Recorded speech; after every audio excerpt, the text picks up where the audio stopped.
É quarta-feira, meu povo, dia 31 de maio de 2023. Chegamos ao último dia do mês e começando o Bom Dia Produtor, hoje com imagens ao vivo de Campo Grande, a capital sul-mato-grossense. Nesse momento você vê imagens do céu nublado e a previsão para hoje é de muitas nuvens com pancada de chuva e trovoadas isoladas pela manhã e também no período da tarde. Tem probabilidade de chuva à noite, temperatura mínima em 17 graus e a máxima em 23 graus. É com essa imagem da capital de Mato Grosso do Sul que a gente começa mais uma edição do Bom Dia Produtor. E no programa de hoje nós vamos falar sobre a exposição brasileira do cavalo Manga Larga. A primeira etapa da 19ª exposição começa hoje e segue até domingo em São Pedro, São Paulo. Nossa equipe de reportagem conversou com o presidente da associação que representa os criadores da raça sobre o evento. E mais, integrantes da CPI do Movimento Sem Terra estiveram na segunda-feira em Presidente Prudente, oeste do estado de São Paulo, para uma reunião com autoridades policiais e proprietários de terras que foram invadidas pelo MST. Criadores de ango estão investindo em medição de metano emitidos pelo gado. A Associação Brasileira de Criadores, em parceria com a Embrapa Pecuária Sul, realizam testes para ver se é possível fazer uma correlação entre a produção de carne e liagens que liberem menos metano. E Mato Grosso deu largada na colheita do milho segunda safra 22-23 na última semana. A expectativa é de um novo recorde para o estado. Contudo, a queda nos preços da soja e milho vem tirando o sono de muitos agricultores. Cotação, bons negócios, atualização de mercado, tudo isso e muito mais informação agora no Bom Dia Produtor.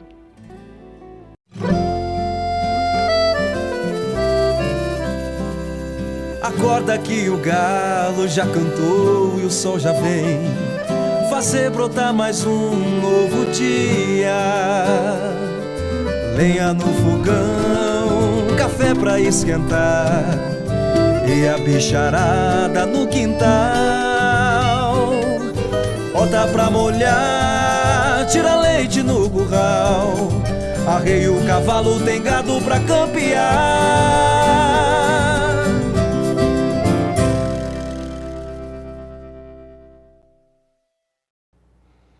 São 8h05, horário de Brasília. Bom Dia Produtor está no ar e eu começo o programa de hoje com destaque da nossa capital federal. A Câmara dos Deputados deve reconhecer daqui a pouco a importância do agronegócio brasileiro para a sustentabilidade em sessão solene preparada para o Dia Mundial da Agricultura. As informações com Flávia Rabelo. Flávia, bom dia. Olá, bom dia. Em reconhecimento à importância do Dia Mundial da Agricultura e à sustentabilidade da agropecuária brasileira, a Câmara dos Deputados, com apoio da Frente Parlamentar da Agropecuária, a FPA, realiza sessão solene nesta quarta-feira, dia 31, para celebrar a contribuição essencial do setor agropecuário à preservação do meio ambiente, aliada à produtividade e crescimento econômico. A sessão está marcada para as 10 horas no plenário Ulisses Guimarães. De Brasília, Flávia Rabelo. A Câmara dos Deputados aprovou ontem por 283 votos a 155 o projeto de lei sobre o marco temporal da ocupação de terras por povos indígenas. O PL restringe a demarcação de terras indígenas, aquelas já tradicionalmente ocupadas por esses povos, em 5 de outubro de 1988, data em que a Constituição Federal entrou em vigor. Segundo o texto, para serem consideradas terras ocupadas tradicionalmente, deverá ser comprovada que elas, na data da promulgação da Constituição, eram habitadas em caráter permanente, usadas para atividades produtivas e necessárias à preservação de comunidades indígenas.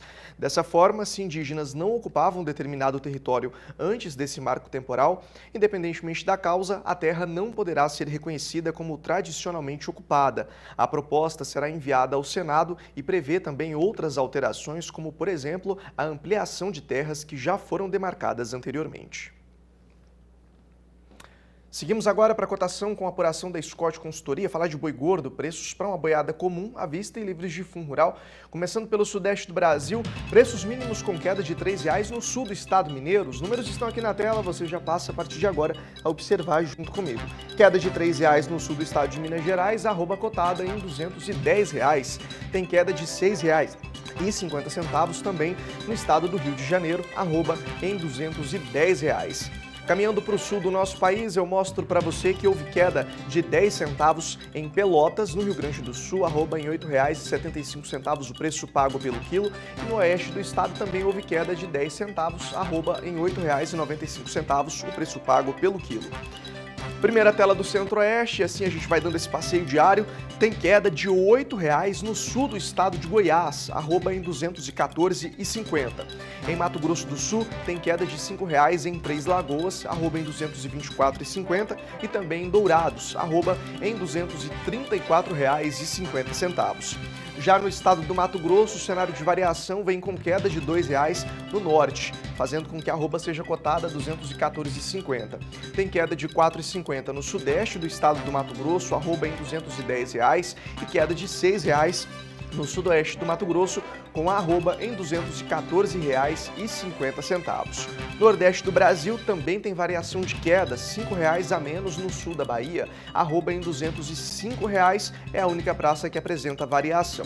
Por fim, a gente dá um pulo no norte do Brasil, com queda de R$ 2,00 em Marabá, no Pará, arroba cotada em R$ 195,00 e queda de R$ 5,00 no sul do Tocantins, arroba vem a R$ 200,00 na manhã dessa quarta-feira.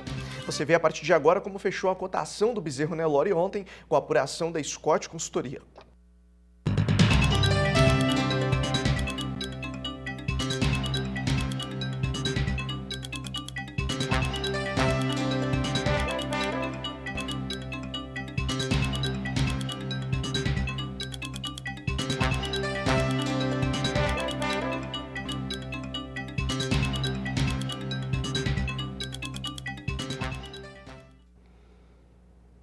A CPI do MST ouviu ontem em audiência pública os ex-integrantes do movimento Neucilene Reis e Ivan Xavier, chamados aí na condição de convidados para esclarecerem como eram as invasões de terra e os motivos das manifestações. Neucilene disse que trabalhou no setor financeiro do movimento com a venda de mercadorias na mercearia de um acampamento no Distrito Federal. O valor arrecadado com a venda dos produtos, segundo a ex-integrante do MST, era repassado para dirigentes do movimento. Disse também que se sentia escravizada e que muitos acampados são obrigados a realizarem tarefas impostas pela coordenação. O convite a Neucilene e Ivan Xavier partiu do deputado e membro da Frente Parlamentar Agropecuária, Rodolfo Nogueira, do PL de Mato Grosso do Sul. Também foram aprovados convites ao governador de Goiás, Ronaldo Caiado, e ao presidente do INCRA, Geraldo Melo Filho, para prestarem informações à comissão. Dando sequência, ainda falando sobre esse assunto, integrantes da CPI do MST estiveram na última segunda-feira em Presidente Prudente, no estado de São Paulo, para uma reunião com autoridades policiais e proprietários de terras invadidas pelo movimento. Na sequência, a comitiva liderada pelo relator, deputado Ricardo Salles, e pelo presidente do colegiado, Coronel Zuco, estiveram no Pontal do Paranapanema, no extremo oeste de São Paulo, área que concentra conflitos agrários no estado. A agenda externa da CPI do MST começou por Presidente Prudente, na região oeste paulista. Os parlamentares que integram a comissão chegaram pela manhã na Delegacia Regional da cidade, onde se reuniram a portas fechadas com autoridades policiais e pediram explicações sobre as investigações da Polícia Civil, além de detalhes da prisão de José Rainha e Luciano de Lima, líderes do movimento suspeitos de extorquirem dinheiro de proprietários de áreas rurais.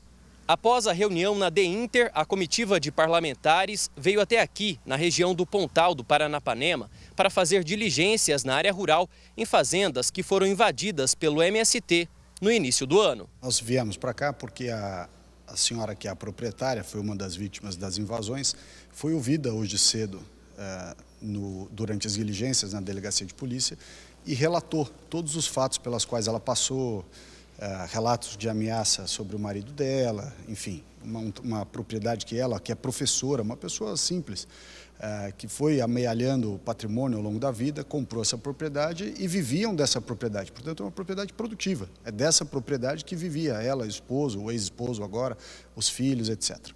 Ela relatou esses fatos, nós achamos por bem vir aqui ver pessoalmente, e o que nós encontramos era muito próximo daquilo que ela descreveu. Uma propriedade que outrora foi produtiva, hoje absolutamente improdutiva, abandonada, com centenas de barracos, lonas, com ninguém dentro, muito pouca gente dentro desses barracos, dessas lonas que foram instaladas aqui, e o galpão, onde tinham os insumos agrícolas, os equipamentos, ou seja, um lugar essencial para a produção. Foi desmontado, as máquinas retiradas e transformaram este galpão de trabalho, de insumos, de equipamentos, num centro de doutrinação ideológica. Isso aqui não tem nada a ver com acesso à terra, isso aqui não tem nada a ver com produção agrícola, com agricultura familiar, não tem nada a ver com isso. Então, realmente, é um momento onde ressalta a importância das diligências, né? A gente viu num simples depoimento, que entendemos ser importante acompanhar, até para verificar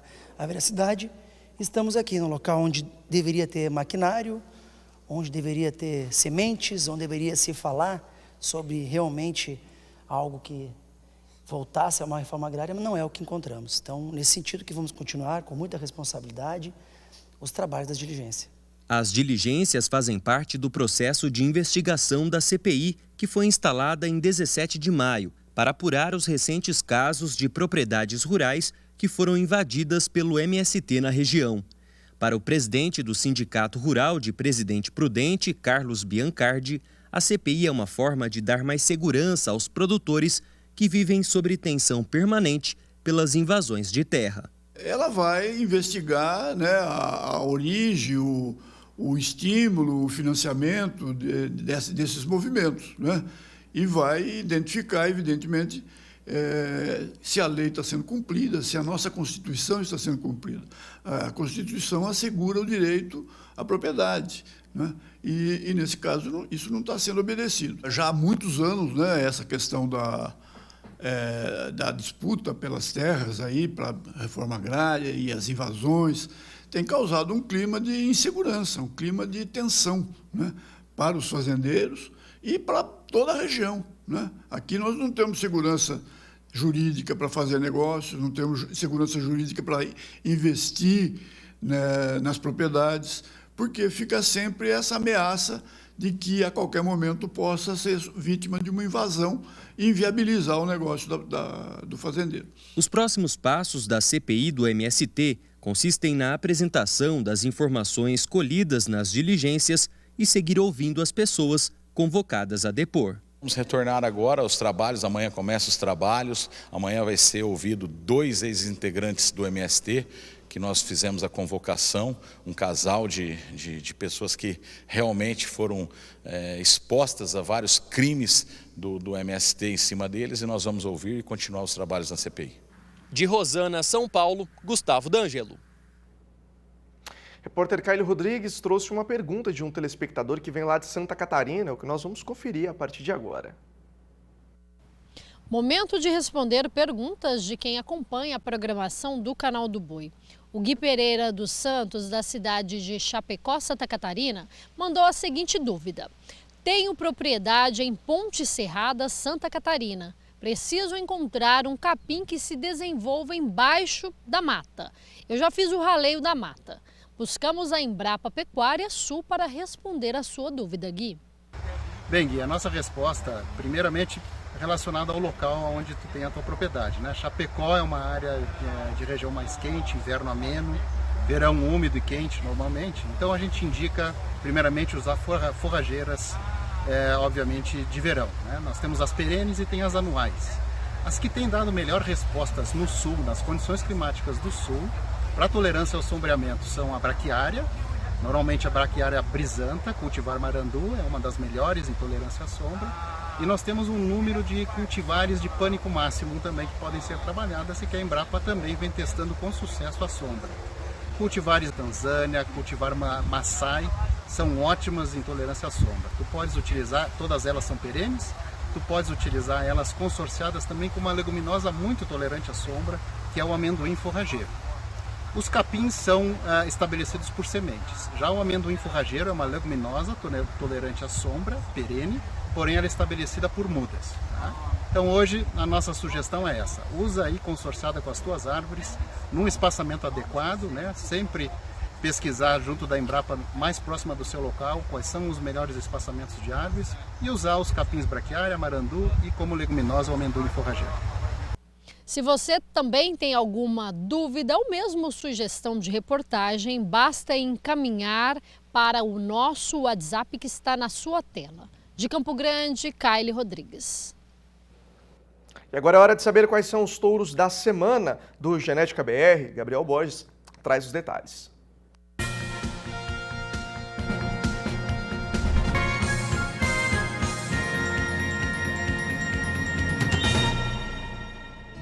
E a bateria Touros da semana traz a heterose do Angus. Traz aqui para você 5 reprodutores Aberdeen Angus extraordinários. O primeiro que a gente traz na tela aqui, ó, é o lote número 39, é o 3E T-Bone. Aí na sequência tem um touro também espetacular, que é o lote número 110, que é o S2 Baxter. Olha que máquina, olha que touro aí muito rústico, né? Um touro extremamente adaptado. E temos também mais touros, tem mais 3 reprodutores excepcionais que ficam à disposição a preço promocional até domingo, que está aqui na tela, lote 625, que é o EPV espartano. Na sequência, nós vamos trazer um touro que é nome difícil, mas é um espetáculo de reprodutor, que é o Colpas BSB Enchanter, que é o nosso lote 644. E aí, na sequência, finalizando a bateria Angus para você, nós temos o Tiro Certeiro, que é o Varilek Kill Shot, que é o nosso lote número 711. Então tá aqui, ó, aproveita, não perca as oportunidades, lembra das regras, pedido máximo por touro é o de 100 doses, pedido mínimo para você gozar os descontos na ação Touros da Semana é um pacote de 200 doses. E lembra que nos investimentos acima de 3 mil, nós entregamos para você a custo zero.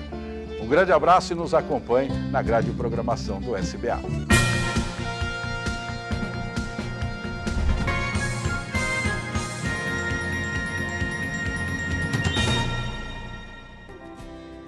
Participe do Bom Dia Produtor, enviando as suas dúvidas e sugestões pelo nosso número de WhatsApp, 67998631001, nome completo e a cidade onde você está falando.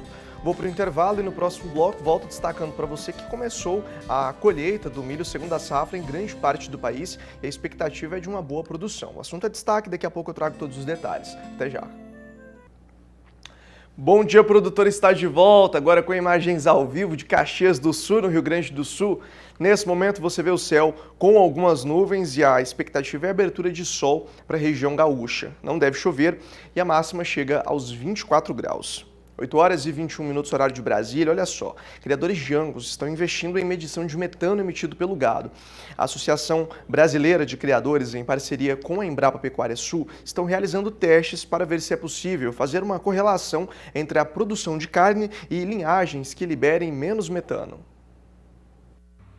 A Associação Brasileira de Angus está investindo na mensuração da emissão de gás metano nos animais da raça no Rio Grande do Sul. Em parceria com a Embrapa Pecuária Sul, foram iniciados testes para ver se é possível fazer uma correlação entre a produção de carne e linhagens que liberem menos metano.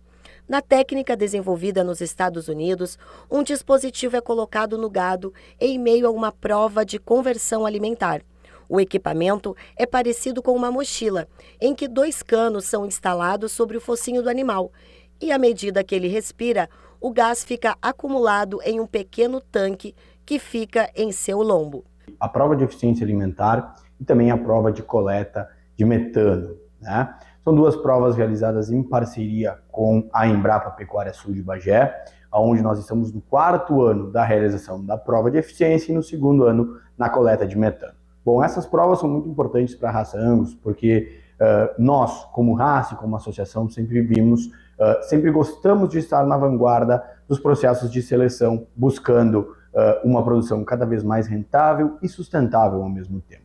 Essas são provas de extrema importância de a gente ter compilados os dados, pois eles vão nos refletir as medidas da nossa raça, tanto na sua eficiência de aproveitamento do alimento, com as provas de eficiência alimentar, bem como a correlação das emissões de metano, para que a gente possa, através do uso dessas informações produzidas por uma entidade idônea como a Embrapa e utilizada pelos nossos selecionadores, orientar a linhas de seleção cada vez mais sustentáveis, mais produtivas e, consequentemente, mais lucrativas para os nossos selecionadores e também para os nossos usuários da raça.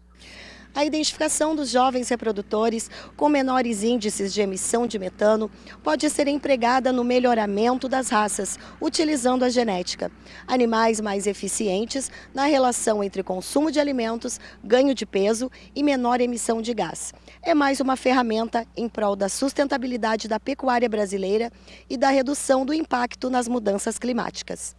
A prova de emissão de gases que nós viemos utilizando aqui na Embrapa Pecuária Sul foi qualificada o ano passado, 2022, né? E aí nós viemos trabalhando nela, fazendo avaliação das emissões de metano dos touros submetidos a provas de avaliação de eficiência alimentar aqui na nossa unidade. Essas avaliações são em convênio com as associações de criadores de raça, né? No momento nós avaliamos aqui a raça Angus, os reprodutores da raça Angus, da Charolais, Hereford e Braford. Como é que funciona isso? Após a prova de eficiência alimentar, nós fizemos a avaliação da emissão de metano usando a mesma dieta que foi usada para avaliação da eficiência alimentar. Essa técnica que nós utilizamos é a técnica que usa arreios, né, e usa o hexafluoreto de enxofre como o marcador da substância metano para fazer as avaliações. E em cima desses resultados, nós fizemos a eficiência desses animais em termos de consumo de matéria seca e ganho de peso diário. O que isso significa? Isso significa que a gente mede quantos gramas de metano o animal emitiu para cada quilo de matéria seca que consumiu e quantos gramas de metano ele emitiu para produzir cada quilo de peso vivo que ele ganhou nesse experimento, né, nessa prova. E o nosso objetivo é qualificar cada vez mais os reprodutores que vêm para cá para os testes, no intuito de que esses animais sejam divulgadores, né? Como os touros produzem uma progenie larga cada indivíduo, que esses indivíduos levem características que façam com que a nossa pecuária na região sul do Brasil seja cada vez mais eficiente e sustentável, com contribuição para a redução das emissões de gases na atmosfera. No ano passado, foram avaliados 14 animais e 11 criatórios. Para 2023, a associação diz que o objetivo é expandir os testes para cerca de 20 animais. De Cruz Alta, Rio Grande do Sul, Graciela Caíno. E começou a colheita do milho segunda safra em grande parte do Brasil. A expectativa de produção é boa. O país deve colher 125 milhões de toneladas, mas nesse momento o preço do cereal está abaixo do valor mínimo de referência definido pelo governo federal. A saca de 60 quilos está sendo negociada em média a R$ 45 e o preço mínimo definido pelo governo é de R$ 55,20. A nossa equipe conversou com Otávio Canezin, presidente da Abramilho, sobre a situação do grão aqui no país. Bom, a situação do milho no Brasil, ela passa por um período muito especial, vamos chamar assim, né? O que acontece? No Brasil, nós temos uma área de produção de milho de 22 milhões de hectares, certo? Sendo que 17 milhões de hectares são plantados em segunda safra, a gente chama. E o que é ser plantado em segunda safra? Ele vem após o plantio da safra de soja. Isso significa 80% aí quase da nossa produção de milho. O que acontece é que houve um estoque, essa soja ficou estocada, vamos falar assim, em maior volume para esse período do ano do que a média dos últimos anos. Devido às várias razões, o produtor resolveu segurar e, além de que, a safra de soja foi uma boa safra, uma safra considerada muito boa. Significa que os nossos armazéns estão cheios, né, com mais volume estocado. Só para te posicionar um pouco melhor, o Brasil tem uma capacidade de armazenagem de 190 milhões de toneladas, certo? Só que nós precisamos mais, pelo menos 115 milhões de toneladas para poder comportar estas safras. Exatamente, o que o Brasil tem, né? A primeira safra, que na sua maioria é soja, e depois a segunda safra, que seria de milho, né, para esses 2 cereais. E o que acontece? O mercado faz a leitura. Como nós temos um volume grande estocado, vamos colher, segundo as projeções, aí, um volume também razoável de milho, o mercado faz a leitura e acaba derrubando os preços. Ou seja, o preço internacional do soja não está tão ruim, certo? O que acontece hoje é que nós temos um prêmio negativo em Porto e uma queda de dólar ao mesmo tempo. Isso derruba o preço no mercado interno. Nesta safra, o Brasil tem milho suficiente para atender o mercado interno e ainda um volume excedente superior a 40 milhões de toneladas que deve ir para o mercado externo. O Brasil está com uma expectativa de colheita de 125 milhões de toneladas de milho. O consumo interno é de mais ou menos uns 80 milhões, vamos chamar assim. Isso significa que nós temos um excedente real de 40, 45, dependendo. Exatamente. Isso tem que ir para o mercado interno e externo. Então nós estamos com uma folga muito confortável para abastecer o mercado interno, ainda uma margem muito grande para exportação, né? Agora, a questão de preço é a lei da oferta e procura. O milho faz muita diferença a localização aonde está o milho em relação ao consumo, porque o frete tem um peso muito grande, né, de deslocamento. Então, não há falta de produto, ao contrário disso, nós temos produto em abundância, tanto é que a expectativa é que se exporte aí 40, 45 ou até mais milhões de toneladas. Então, a questão de preço vai depender do mercado internacional, porque a gente acredita que quem regula isso tudo é a oferta e procura, ou seja, é um livre mercado. Então vai depender agora disso, da sequência das exportações para que esses preços possam ser regulados melhores. Eu não vejo a curto prazo uma movimentação muito grande em termos de valores. O cenário vai continuar. Vai começar, o que a gente fala, é o rally do clima americano.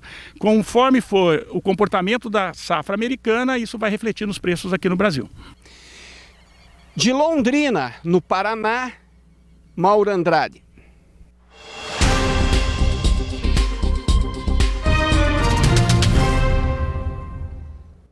É hora de falar da previsão do tempo para todo o Brasil. Agroclima chegando por aqui com a Júlia Marques. Júlia, bom dia para você. Bom dia, Vinícius, para você e bom dia a todos. Nuvens carregadas atravessam o centro-sul do país devido à combinação de instabilidades em altos níveis da atmosfera. O dia já começa com chuva em partes do centro-sul do país. Com o avanço das instabilidades, tem até previsão de chuva forte e volumosa no estado de São Paulo. Os volumes podem chegar aos 60 milímetros, o que, por um lado, pode paralisar por um momento a colheita da cana, de citros e do café. Por outro, é ótimo para o desenvolvimento do safrinha e do trigo em áreas ali que já estavam com déficit hídrico. E vamos falar agora de máximas. Pela manhã a gente já sentiu um friozinho, né? Na tarde de hoje ainda não esquenta muito, viu? Com máxima de 21 graus em Pelotas e 23 em Maringá. Já em Tangará da Serra e Jordão pode fazer 29. Em Iracema, calorão de 32 graus à tarde, mesmo com pancadas de chuva, garantindo então a sensação de tempo abafado. Vinícius, já eu trago mais previsão do tempo. É com você.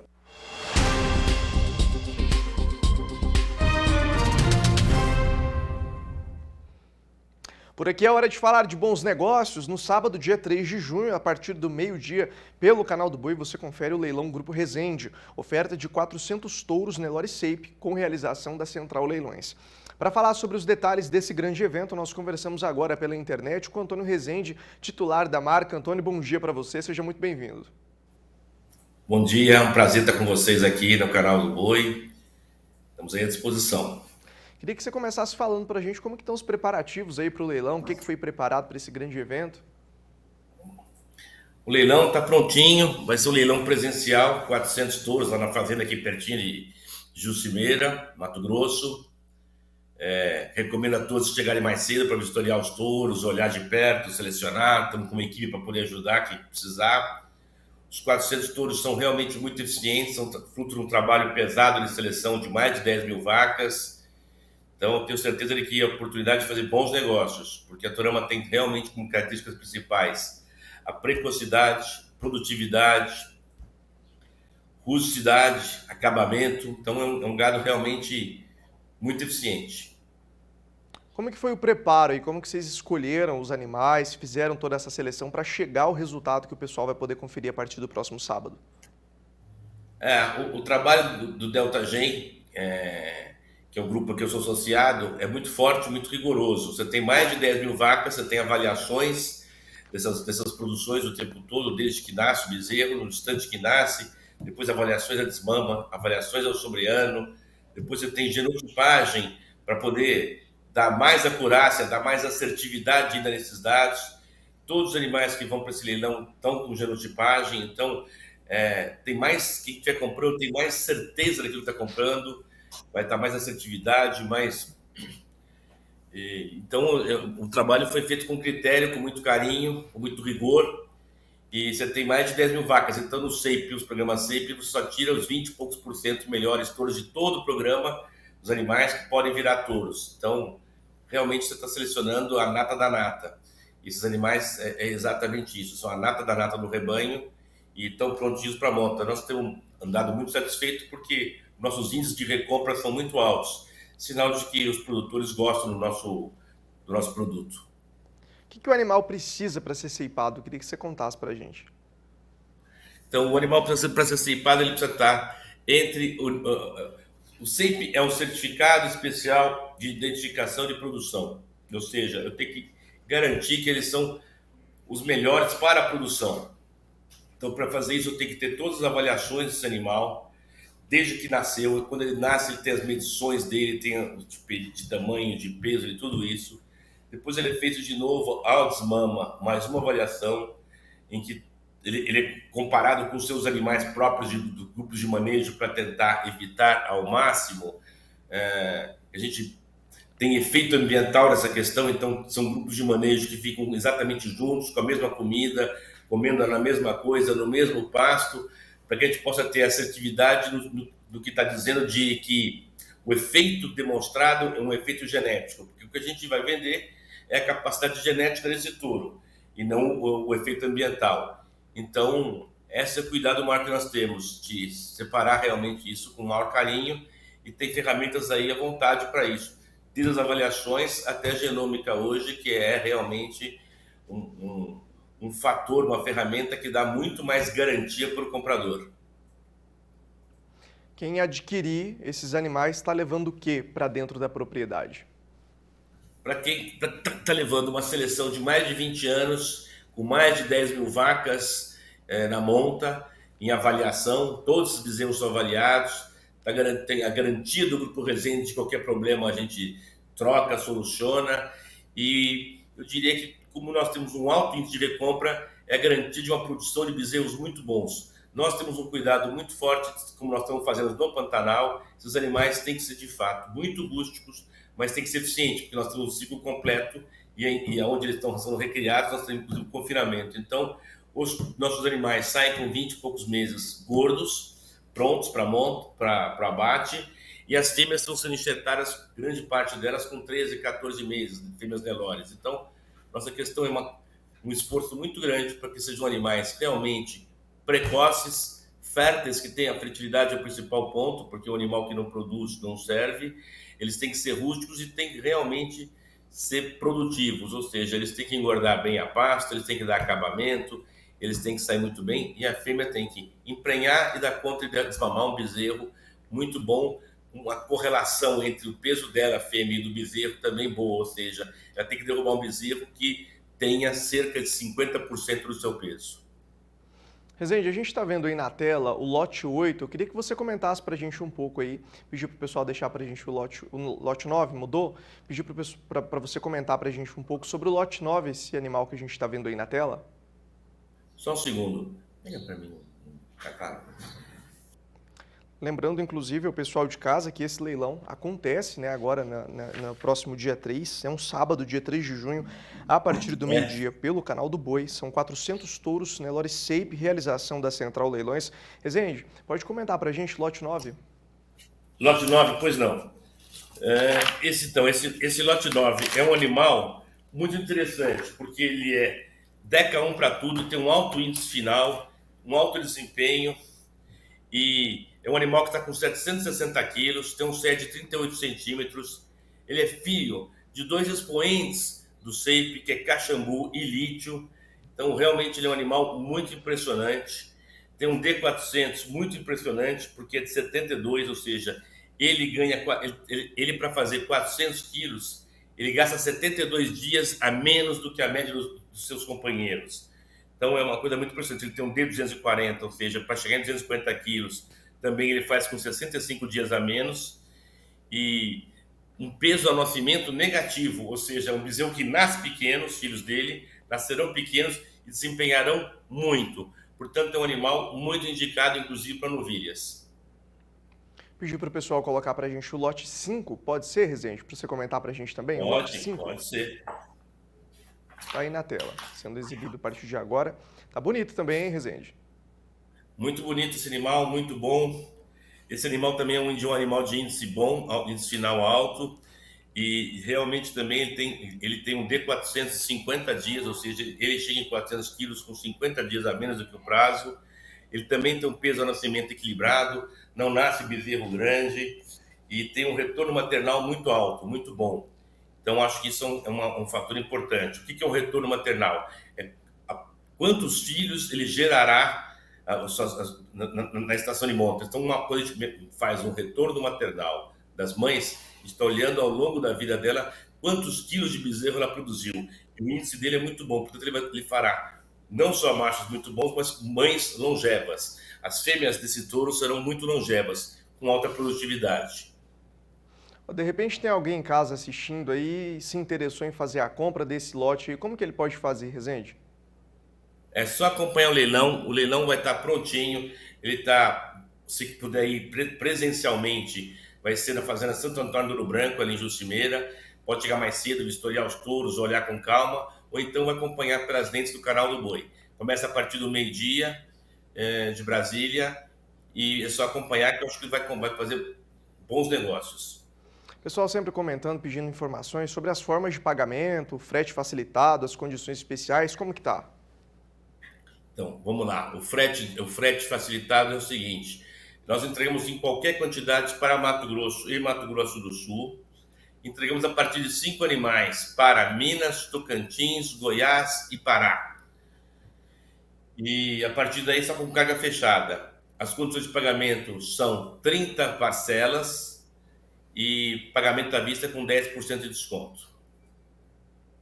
É a chance, então, do pessoal fazer bons negócios. A gente vai encerrar a nossa entrevista, mas eu queria que você deixasse aquele convite especial para o pessoal acompanhar, tanto presencialmente, quanto também pelas lentes aqui do Canal do Boi.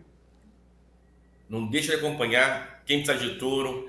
É um negócio muito importante. A gente não pode esquecer que esse touro de agora vai fazer o bezerro que vai ser de 2025, 2026, um bezerro caro. Porque tem o ciclo da pecuária, nós estamos no ciclo de baixa, mas esse ciclo de baixa já está na barriga da vaca. A próxima prenhez já vai estar na alta, então não perca a oportunidade, a gente não pode desanimar. É só comprar os touros e aproveitar o novo ciclo de alta. Se eu fosse o comprador, eu estaria comprando mais novilhas, mais gado, porque não é a hora de diminuir o plantel. É a hora de estar animado, incentivado e tocar para frente. O momento é difícil, mas eu acho que é a oportunidade de fazer bons negócios e ter otimismo para o futuro. Excelente, meu amigo. Obrigado pela sua participação aqui no Bom Dia Produtor. Muito obrigado. Um abraço. Um abraço. E lembrando a você aí de casa que tem mais informações disponíveis lá no nosso portal canaldoboi.com ou sba1.com, onde você confere a nossa agenda de eventos completa, inclusive desse leilão, que mais uma vez destaco para você, vai ser realizado no próximo sábado, dia 3, aqui com transmissão do Canal do Boi a partir do meio-dia. Vou para o intervalo comercial, mas antes quero lembrar que você pode acompanhar a programação pelo site e pelo Facebook do Canal do Boi. Também estamos na NET Claro e na Sky TV. No próximo bloco, você vai ver que o setor citrícola paulista está em alerta para os altos índices do greening, que atingem os pomares de laranja. Até já! Bom dia, produtor, está de volta, agora com imagens ao vivo de Pontes e Lacerda, no Mato Grosso. E você está vendo aí que está bastante nublado por lá, né? Previsão, inclusive, são de muitas nuvens com possibilidade de chuva isolada só no período da manhã. À tarde tem abertura de sol e não deve chover pelo resto do dia. Temperatura mínima em 16 graus e a máxima chegando aos 31 graus. 8 horas e 46 minutos, horário de Brasília. Mato Grosso deu a largada na colheita do milho segunda safra 22-23 na última semana. A expectativa é de um novo recorde para o estado. Contudo, a queda nos preços da soja e do milho vem tirando o sono de muitos agricultores. Olá, a colheita do milho segunda safra aqui no estado de Mato Grosso está começando. Algumas regiões produtoras já deram início, está muito incipiente ainda, muito pouco colhido, mas agora começa o processo da colheita daqui para frente. A preocupação agora é aonde estocar esse milho de segunda safra, porque ainda tem muita soja da safra passada nos armazéns. Quem vai nos falar agora dessa logística e essa problemática é o Hernani Klein, consultor de commodities aqui na BR-163. Hernani, obrigado aí pela sua participação. O momento agora é de preocupação, né? Como é que o produtor está pensando em resolver esse problema? Olá, Pacheco, amigos que nos acompanham. Essa é uma dificuldade muito grande que nós estamos vendo que está se desenhando, né, Pacheco? Com relação à questão da capacidade de armazenagem para a safra do milho que está iniciando agora nesses dias. Nós temos aí 70% da soja comercializada, mas isso não significa que já escoou esse 70%. A gente vê que os novos negócios de soja, as trades já estão trabalhando com embarque do mês 7 em diante, e isso mostra que tem muito produto ainda a ser escoado. O que nós temos percebido e conversado com os clientes que a gente acompanha é que não vai ter alternativa a não ser o milho ser colocado em silo bag. Então os produtores estão se preparando, a grande maioria já adquiriu o silo bag para uma eventual necessidade, né, que não tenha capacidade nos armazéns gerais para receber a safra. Aliás, essa prática os produtores já vêm utilizando nos últimos anos, né, por falta realmente da armazenagem. Esse ano parece que agora vai ser quase que geral, né, Hernani? Isso. Além de tudo, né, Pacheco, é uma situação que a gente está vendo que nos outros anos a produção não vinha tão expressiva como está sendo desenhada nesse ano, né? A gente viu que na cultura do milho tudo correu bem, choveu bem, altas tecnologias, a gente está vendo que tem áreas com expressivas produtividades aí, as que iniciaram já a colheita, né, já demonstraram isso.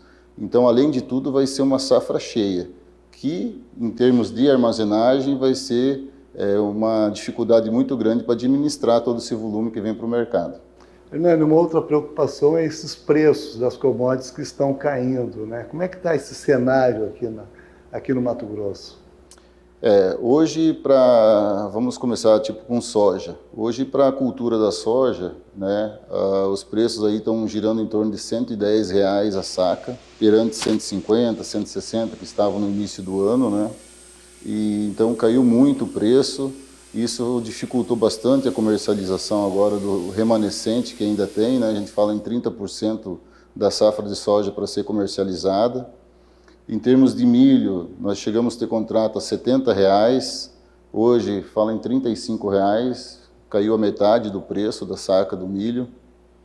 Milho em torno de 35% da safra vendida apenas. Então o produtor ele tem segurado bastante as novas vendas em virtude dessa queda do preço, né? Para a safra futura também tem uma preocupação muito grande, tanto para a safra da soja quanto para o milho.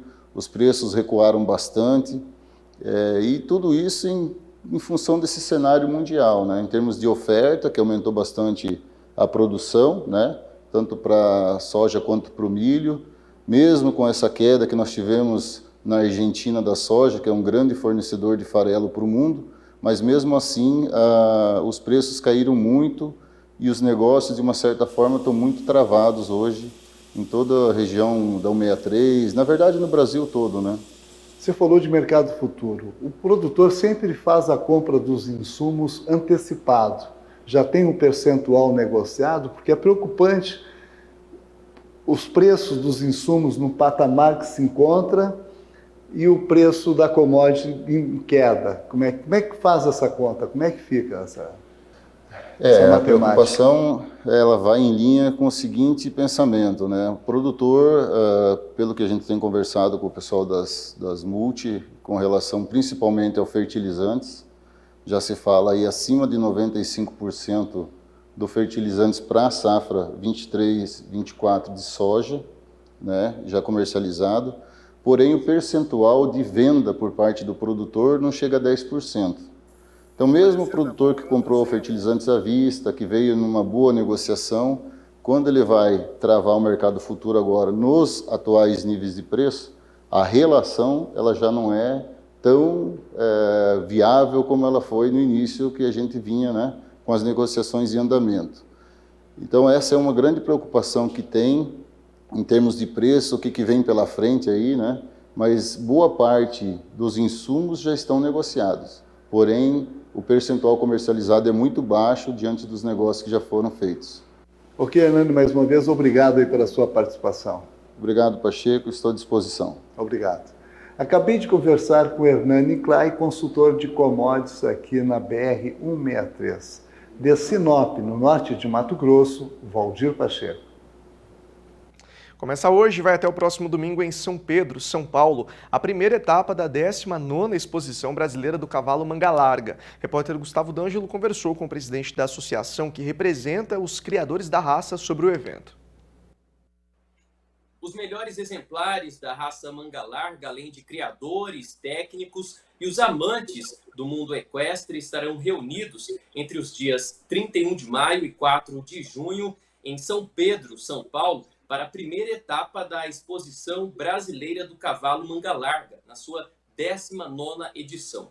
E sobre esse assunto eu tenho o prazer de conversar agora com o Eduardo Rabinovich, que é presidente da Associação Brasileira dos Criadores de Cavalo Manga Larga. Seja bem-vindo, seu Eduardo. Primeiro eu começo te perguntando qual que é a expectativa, né, para esse evento, as novidades e o que o público vai esperar aí, vai encontrar nesses 5 dias de exposição. Bom, a nossa expectativa é a melhor possível. A gente recebeu um número de inscrições recorde em todas as exposições brasileiras realizadas. A gente tem mais de 250 animais inscritos. O local é um lugar muito bom, com instalações muito boas, um lugar turístico, né, na cidade da região de São Pedro, agora de São Pedro. Então a gente tem a expectativa muito boa, os principais criadores, a grande maioria está indo para essa exposição brasileira. Então a gente vai ser um palco de grande disputa, vai ser um palco de grande confraternização também, e a gente espera que seja uma grande exposição brasileira. Quais são as modalidades, né? O que o público vai poder conferir de atração durante a exposição? Bom, a nossa raça manga larga, o tipo de julgamento que a gente tem é uma raça que, se você tem os animais puxados e os animais montados. Tanto um quanto o outro é analisado a marcha dos animais, assim como a parte da morfologia. Então, são julgamentos separados, depois você junta os resultados dos dois e dá o resultado final. Mas a característica principal do nosso cavalo é a marcha que nós temos no cavalo manga larga, e isso que principalmente é analisado. Mas o que vale é o equilíbrio entre todos esses itens. Agora, a Associação, né, Brasileira dos Criadores de Cavalo Manga Larga completa nesse ano 89 anos de trabalho, né, no dia 25 de setembro. Como que o senhor avalia a evolução da raça aí no Brasil? Bom, a raça tem uma história muito bonita, uma raça que começou sua origem no sul de Minas e depois acabou se fortalecendo no estado de São Paulo, né? É uma raça que vem evoluindo com o tempo, assim como tudo no mundo evoluiu. A raça manga larga evoluiu nos últimos anos. Ela passou por vários momentos e ela sempre foi se ajustando um pouco ao que os tempos pediram. Mas o estágio atual da raça é um estágio muito bom. Os níveis dos animais que a gente nós conseguimos atingir é um nível excepcional. Os animais são uma beleza, de um temperamento, de uma docilidade, de um andamento muito progressivo, de uma marcha que a gente chama de marcha progressiva, muito conforto, é um cavalo apto para várias modalidades, né? É um cavalo muito bom para se fazer cavalgadas, é um cavalo muito bom para a lida na fazenda, um cavalo também que participa de provas funcionais, de enduro de regularidade, que nós chamamos de cavalgada. Então é um cavalo que tem vários atributos, é um cavalo de uma beleza e de um andamento ímpar, Aquele que não experimentou, tiver a oportunidade de experimentar, é muito importante que venha ver para conhecer o atual nível do Manga Larga. O Manga Larga ele vem, é um trabalho que tem sido feito pelos criadores, um trabalho muito bacana, e a evolução dele tem sido muito bacana nos últimos anos. Os páreos que nós temos são disputas, são páreos assim, extremamente disputados, e que quem é apreciador de uma boa marcha, do bonito animal, uma beleza ímpar, fica encantado com o Manga Larga, e realmente é um cavalo que a nossa evolução tem sido muito grande nesses 89 anos, e a gente sempre procurando manter as tradições e a origem, que é a base da nossa raça. Agora, a exposição brasileira ela é composta de 2 etapas, né, seu Eduardo? Essa é a primeira, e a segunda já tem uma previsão, já tem data, local marcado também? Então, a primeira etapa é em São Pedro, no Armazém NSG, né, como eu te falei, e a segunda vai ser em Brasília, no Country Club de Brasília. Ela vai começar nos últimos dias do mês de junho, né, e comecinho de julho, né? Então, ela é uma região que é exatamente no meio do Brasil. Ela pega criadores do norte, do nordeste, do centro-oeste, fora os criadores que vão daqui. Então, é uma exposição bastante importante pela localização. Brasília também já foi palco de grandes exposições ali. E esse ano, se Deus quiser, vamos fazer uma brasileira fantástica em Brasília. A expectativa é a melhor possível. O núcleo de Brasília e de Goiás que está organizando, junto com o da Bahia e do Pará. Então vai ser uma exposição realmente muito bacana lá, o envolvimento de muitos criadores. A gente está esperando que seja um grande fomento para a raça na região lá do Centro-Oeste. Como que faz para participar dessa exposição? Tem que fazer inscrição? Então, para participar, a exposição de São Paulo, as inscrições ela começa amanhã, então as inscrições já terminaram, mas as inscrições para a exposição do Brasil continuam abertas. Quem quiser se inscrever, é só entrar no site da Associação Brasileira de Criadores de Cavalo da Raça Manga Larga e fazer sua inscrição ali. E quem quiser ir acompanhar e visitar, vai haver transmissão ao vivo da etapa de São Pedro, né? Então vai poder acompanhar também, entra no site da associação e você acessa o link para poder acompanhar a exposição. E quem quiser ir presencialmente, em São Pedro, o áreas NSG é aberto ao público, é gratuito, então todo mundo que quiser poder acompanhar a associação, a exposição lá, vai estar à disposição lá, vai ser um evento muito bacana. Ele começa na quarta-feira e termina no domingo. No fim de semana a gente vai ter os grandes campeonatos, no sábado e domingo. Então é um momento muito especial para acompanhar, para quem gosta de cavalo. Eu acho que é um bom programa, além de você estar numa região turística que te oferece muito também. Bom, seu Eduardo, gostaria de desejar muito sucesso para essa exposição, dizer que no fim de semana a nossa equipe vai estar aí para cobrir esse belo evento da raça Manga Larga pela primeira vez, e tenho certeza que vai ser muito sucesso, viu? Obrigado pela entrevista. Obrigado a vocês. Um abraço a todos. O Canal do Boi exibe a série Mãe Nelore Shape, produzida para mostrar o trabalho da Parmen Agropecuária e das Fazendas Três Barras. E nós já estamos próximos aí do leilão da sexta-feira, dia 2 de junho, meio-dia, que será transmitido direto do recinto da Leilosul, em Bataguaçu. E hoje você vai entender a força dessa matriz na produção de valor agregado.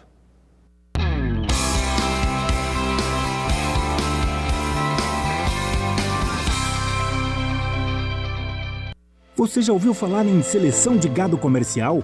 Pois é isso que Parmen Agropecuária e Agropecuária Três Barras praticam na sua atividade de produção de gado de corte. Isso mesmo. Integrantes do programa Deltagen para a obtenção do SEIP de seus melhores indivíduos de cada safra, o processo não deixa de ser rentável mesmo na Mãe Nelore que escapa da nota de corte do rigoroso programa gerido pelo GenSys para determinar quem fica com o certificado de superioridade. A prova do poder da Mãe Nelore está nos campos desses dois selecionadores, que são usuários de sua própria genética para estar em programas de carne de qualidade auditada em abates técnicos. O uso da ciência e o rigor do programa ajudam a designar que matrizes terão a chance de garantir o retorno econômico à atividade de ciclo completo das duas empresas, submetidas que ainda serão ao processo reprodutivo. O objetivo final da pecuária de corte, claro, sempre foi carne. E a superioridade genética tem tanta credibilidade que as mães dos produtos que vão a abate no cruzamento industrial trazem, mesmo sem a chancela do SEIP, porque não cabe no rigor do programa, exatamente as qualidades que vão gerar valor agregado no cruzamento ou no repasse com touros ceipados. Aí a estratégia aqui é ir monitorando o time de matrizes através dos resultados que a gente tem na ponta final, que é feita dentro de uma viabilidade econômica que paga as contas dos seus clientes de genética. Paga, porque além de receber influência de Nelore provado e de sêmen de Angus para obtenção de um cruzamento industrial de valor agregado, ainda traz da seleção do SEIP o poder da mãe Nelore, que tem na linhagem animais de alto desempenho em avaliações. Além da parte de desempenho, de ganho de peso, de precocidade de terminação, de acabamento, a parte reprodutiva, né? Que esse nosso projeto foca muito nisso, né? Essa adaptação da fêmea ao ambiente e essa fertilidade que ela carrega, esses índices reprodutivos que quem usar com certeza vai colher bons frutos disso aí também. O nosso processo produtivo, ele nada mais é do que a gente produz um estoque e gira esse estoque. Então a genética SEIP, o que ela proporciona no mercado? Aumento do giro do estoque, encurtando o ciclo de produção, animais com velocidade de crescimento, animais com velocidade de terminação.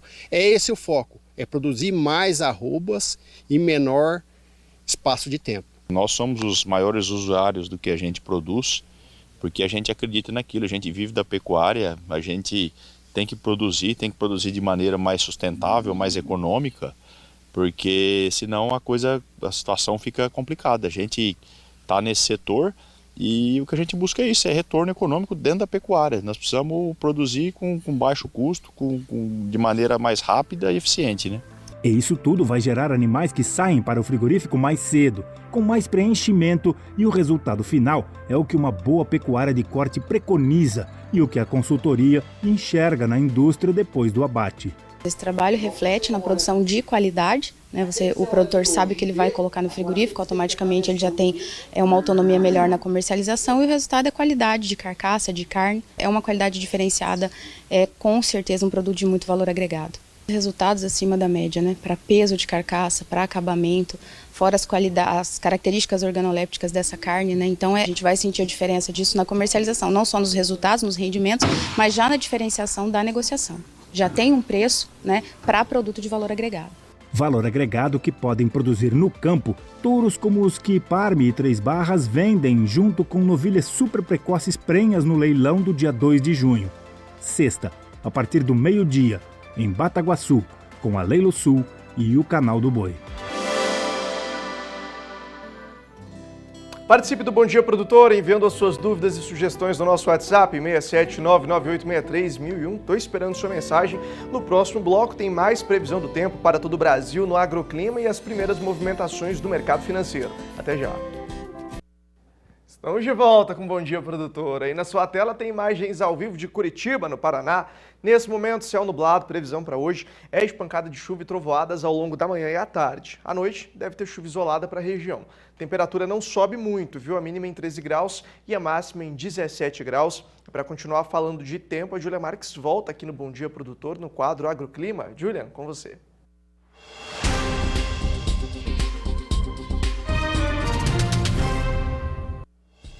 Estou de volta, Vinícius, e nós abrimos a segunda participação do Agroclima falando do El Niño. Isso porque, de acordo com as novas atualizações, o fenômeno deve se formar ainda neste inverno.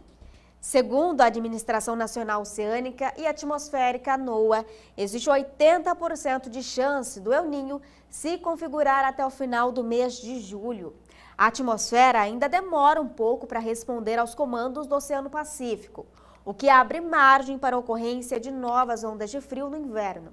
Ainda que, na média, a expectativa é de uma estação mais quente que o normal, se comparada aos últimos 3 anos. Então, o que esperar do fenômeno? A tendência é de que ele mostre suas características marcantes na próxima safra de verão, com potencial para mais chuvas no sul, mais calor no sudeste e no centro-oeste e maior risco para estiagem no norte e nordeste. Agora, falando desta quarta-feira, o dia promete ser de nuvens e chuva, especialmente em partes do Centro-Sul, com destaque para São Paulo, com volumes entre 20 e 60 milímetros. Inclusive, essa chuva não será muito duradoura e logo os produtores poderão retomar as atividades de campo em ritmo bem mais acelerado. Outra área com chuva é a faixa norte do país, que devido à atuação de instabilidades tropicais, tem ali o destaque para as ondas de leste, que ainda podem provocar altos volumes no litoral entre Sergipe, Alagoas e também Pernambuco. Já nessas áreas mais claras do mapa, o tempo firme predomina. Quando o assunto é temperatura, o friozinho persiste pela manhã, mas não há potencial para geadas. Em Porto Alegre, mínima de 15 graus e em São Paulo, o dia já amanhece com 16. À tarde ainda não esquenta muito em partes ali do centro-sul do país. A máxima prevista é de 23 graus em Florianópolis e também em Campo Grande. Em Vitória pode fazer até 25 graus, já em Recife faz calor com 29 e mais calor ainda para quem mora em Belém, com máxima de até 31 graus. E vamos falar daquela previsão mais estendida? O tempo seco não vai durar muito no sul e nem em partes ali do centro-oeste. Isso porque a partir do dia 6 de junho volta a chover com a formação de uma nova frente fria, recebendo até o suporte de instabilidades no interior do continente. A chuvarada pode ser forte e volumosa no Rio Grande do Sul, com volumes acima de 50 milímetros nas áreas que vemos em verde do mapa. Inclusive, essa chuva tende a atrapalhar a semeadura do trigo no estado gaúcho, que chegou a apenas 1% da área plantada, segundo a Conab.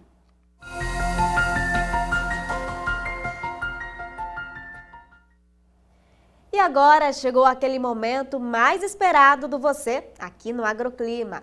E hoje a previsão do tempo vai para a cidade de Barra do Rocha, a pedido da Maria Cosme. Maria, obrigada por acompanhar o nosso programa. Na sua cidade até tem previsão de chuva nos próximos dias, mas de forma ali bem isolada e sem acumulados significativos.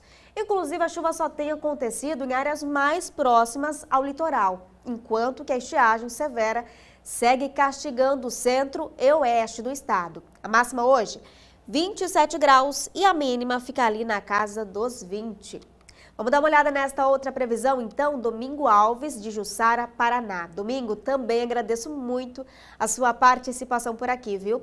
Na sua cidade, o tempo continua instável nesta quarta-feira, com presença apenas de nuvens e chuva a qualquer momento, mas sem grandes volumes. Inclusive, essa chuvarada está com os dias contados e a partir da quinta-feira o tempo firme estará de volta. A máxima hoje é de 21 graus, mínima na casa dos 16. E você aí de casa, já visitou o nosso canal do YouTube? Por lá é possível acompanhar tudo o que acontece na previsão do tempo. E não se esqueça de curtir e também de compartilhar os nossos vídeos. A sua participação é sempre muito importante. Até amanhã!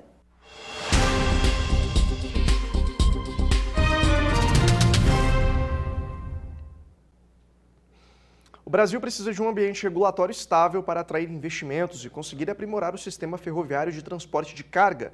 É o que você vê na próxima reportagem.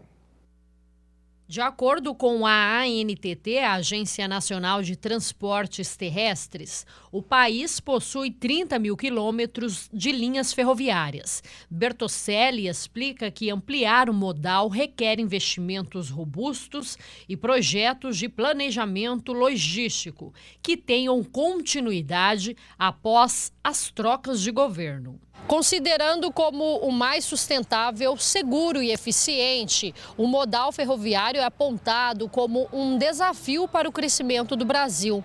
A meta de que a malha ferroviária passe a responder por 40% do total do transporte de cargas até 2035 é uma das previstas no Plano Nacional de Logística, publicado em 2021. No mesmo ano, foi sancionado o marco regulatório do setor ferroviário, que permitiu a construção de ferrovias por autorização, assim como ocorre em outros setores, como telecomunicações e energia elétrica. No entanto, as ferrovias respondem hoje por aproximadamente 20% da matriz brasileira de transporte de cargas.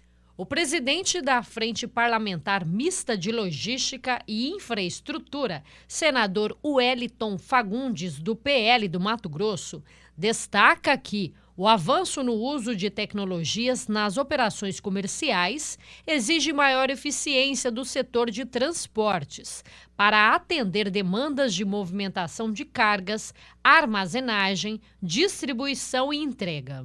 Acompanhar os avanços tecnológicos é um grande desafio que implica na modernização de todos os modais que compõem o grande leque de possibilidades da infraestrutura e logística do Brasil. Para sermos um país forte e competitivo, precisamos avançar em infraestrutura de transportes, de energia, de telecomunicações.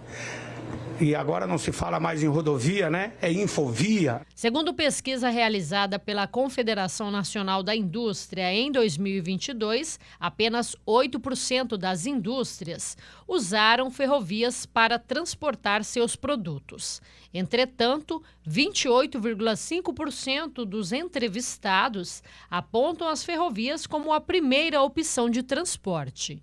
O estudo ouviu 2.500 empresários. 38% das indústrias trocariam o frete rodoviário, responsável por 60% das cargas transportadas no país, por outro tipo de transporte, caso as condições fossem iguais entre os diferentes meios de transporte. De Campo Grande, Kaile Rodrigues. A instalação de biodigestores para gerar energia a partir do biogás vem aumentando nas granjas de suínos. O produtor transforma o dejeto dos animais em energia elétrica. Além da vantagem econômica, o biogás também traz ganhos ambientais.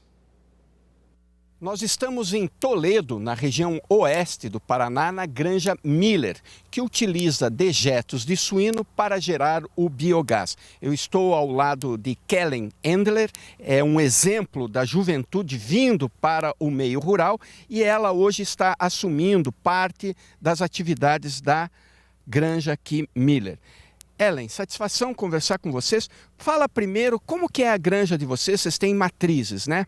Isso. Aqui na granja a gente tem em torno de 1.100 matrizes, né?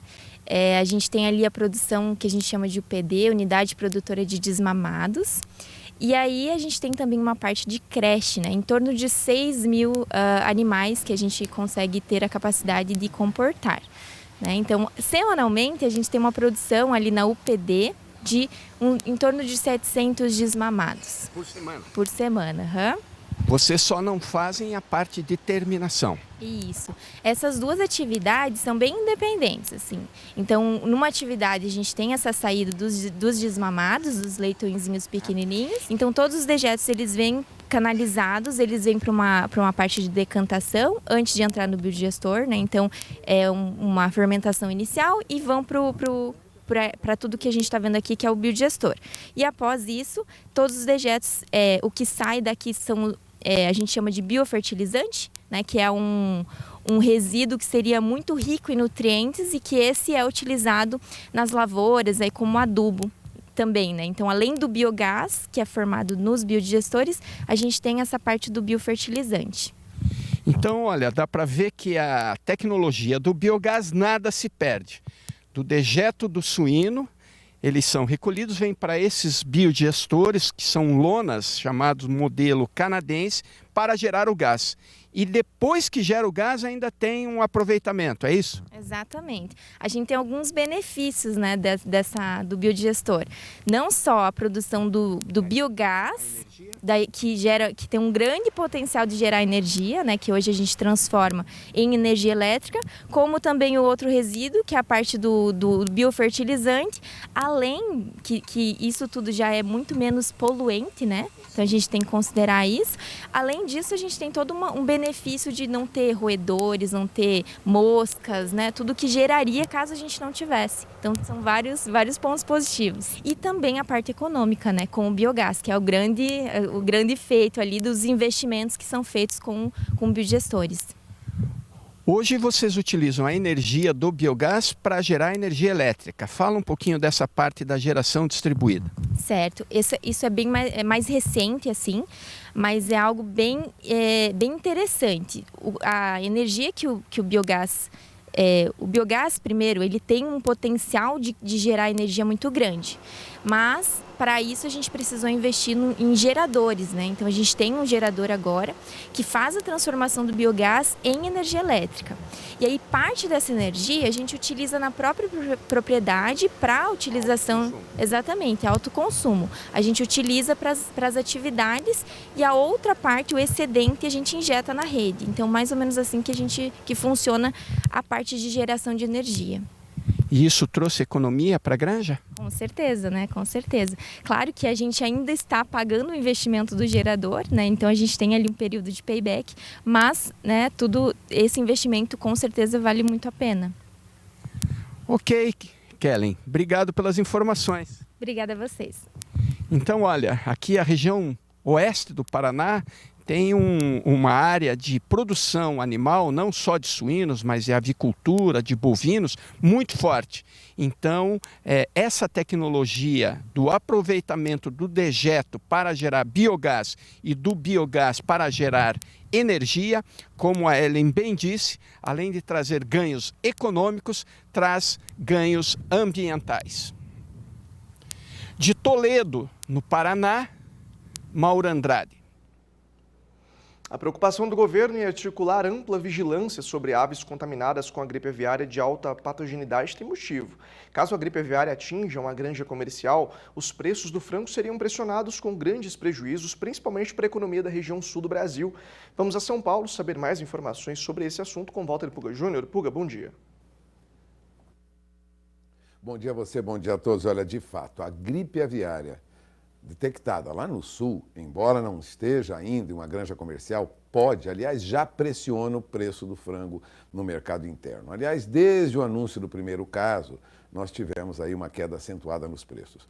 Bom, a região sul é a maior produtora nacional de frango, de carne de frango. Uma eventual chegada da doença lá no sul vai afetar, e muito, né, se atingir granja comercial, e provocar embargo no exterior, atendendo ao aumento, consequentemente, da oferta do frango no país. Esse frango seria dirigido ao mercado interno.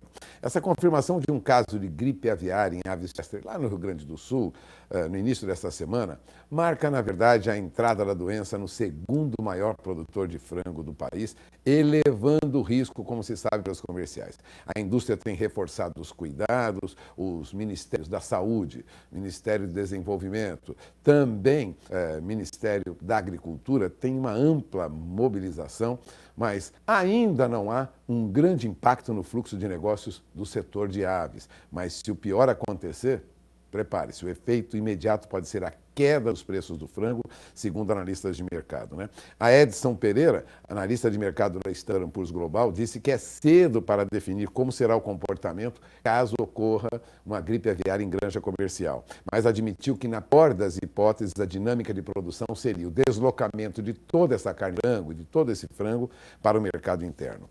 Agora, neste cenário, veja, o diretor da Scott Consultoria, Alcides Torres, acredita que haveria uma volatilidade muito grande nos preços da carne de frango, que, aliás, já estão em queda. Tome nota. Frango congelado, segundo o CPEA ontem, em média, R$ 6,18 por quilo, uma queda de 1,12% ontem no indicador CPEA para frango congelado. Neste mês, frango congelado no indicador CPEA já caiu 4,33%.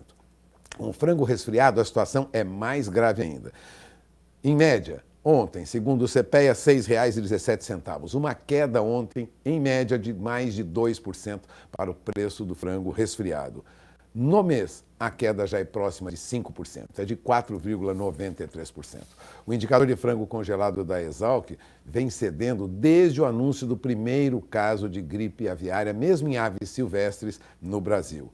Assim que anunciou o primeiro caso em ave silvestre, a queda é de 9,25%, segundo lembrava Juliana Ferraz, é analista de mercado de aves do CPEA, e afirma que a baixa é natural para o fim do mês, quando a demanda também diminui. Nós temos aí um reforço da demanda menor também pressionando os preços. Mas seria de uma volatilidade muito curta, lembra Alcides Torres, da Scott Consultoria, sobre a hipótese de um surto maior de gripe aviária, considerando aí o ciclo de produção das aves, porque não dura mais do que 50 dias aproximadamente. Bom, no caso da gripe aviária no Rio Grande do Sul, ocorreu com um animal de uma espécie conhecida como cisne pescoço preto, na estação ecológica do Taim. A área fica divisa ali com o Uruguai, fica distante de granjas industriais, isso é importante, tá? Agora, o caso do Rio Grande do Sul, o Brasil já soma, vamos lembrar, 13 casos da doença, com os demais no Espírito Santo e Rio de Janeiro, todos em aves silvestres, ainda há, vamos dizer assim, uma certa tranquilidade, né? Ou seja, o mercado ainda não está reagindo a uma provável, né, interrupção das negociações. Agora, a chegada da doença no Sul aumentou o alerta de todos os produtores gaúchos, que representam, veja, 13,4%, quase 13,5% do total de abate de frango no país, atrás apenas do Paraná, né? Paraná, grande produtor de frango do país, mais de 33% de tudo que o país produz. Santa Catarina está no terceiro lugar, produz pouco mais de 13% de tudo que o Brasil produz em carne de frango, segundo o IBGE. Portanto, nós temos aí a região sul, seria fortemente afetada caso nós tivéssemos problemas com a gripe aviária. Por que tudo isso preocupa? Veja, cerca de 135 países compram carne de aves do Brasil e já alteraram seus certificados sanitários, bloquear importação apenas das regiões atingidas, das zonas ou compartimentos infectados, isso desde 2021. A medida, na verdade, fica blindando aquela produção e a exportação dos demais locais que estão livres da doença. Isso é muito bom, porque haveria o isolamento de uma região e as demais regiões poderiam exportar. Mas México, Japão, Coreia do Sul e África do Sul, como ressalta hoje o Jornal Econômico, ainda não alteraram esses protocolos. As conversas seguem avançando, segundo o presidente da Associação Brasileira de Proteína Animal, Ricardo Sanin. Ou seja, alguns dos grandes compradores de carne de frango do Brasil ainda não alteraram o protocolo, de modo que um caso no país pode suspender exportações de todas as outras nações. O nível de apreensão é menor por conta do tratamento. Os compradores de carne de frango brasileiro têm dado a identificação da doença. Os Estados Unidos, que tiveram caso de gripe aviária em 47 dos 50 estados do país, inclusive em criação comercial, mantém comércio com o restante do mundo. Houve algumas suspensões, mas logo depois países importadores revisaram suas posições, como lembrava Ricardo Santin. Há, no entanto, uma grande preocupação, os preços já cedem para a preocupação do produtor que está lá, principalmente na região sul do país. Nunca é demais tomar muito cuidado com a contaminação de granjas. De qualquer maneira, qualquer região atingida poderia ser fortemente afetada se apenas uma granja comercial tivesse a constatação de gripe aviária no plantel, né? Na sua criação. Bom, agora são 9h26, horário de Brasília. Essa informação é o destaque do dia. A gripe aviária é uma grande preocupação. Vamos lembrar que o dólar ontem fechou no maior nível das últimas 4 semanas.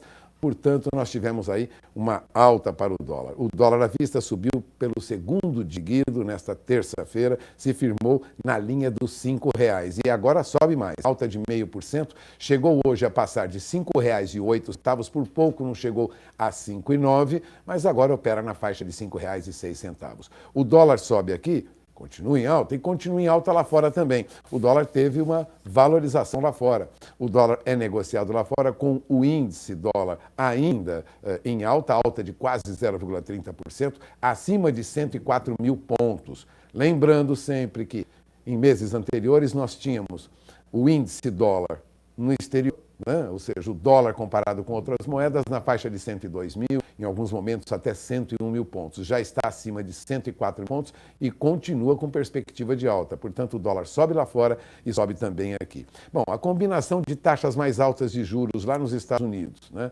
e cortes da taxa de juros aqui no Brasil, o corte da Selic, reduziu aí o diferencial de juro interno e juro externo. Os investidores, portanto, ajustam suas posições, aproveitam para embolsar lucros com a venda de moedas de países da América Latina, com juros mais altos, ganhos em 2023. É o caso do real, né?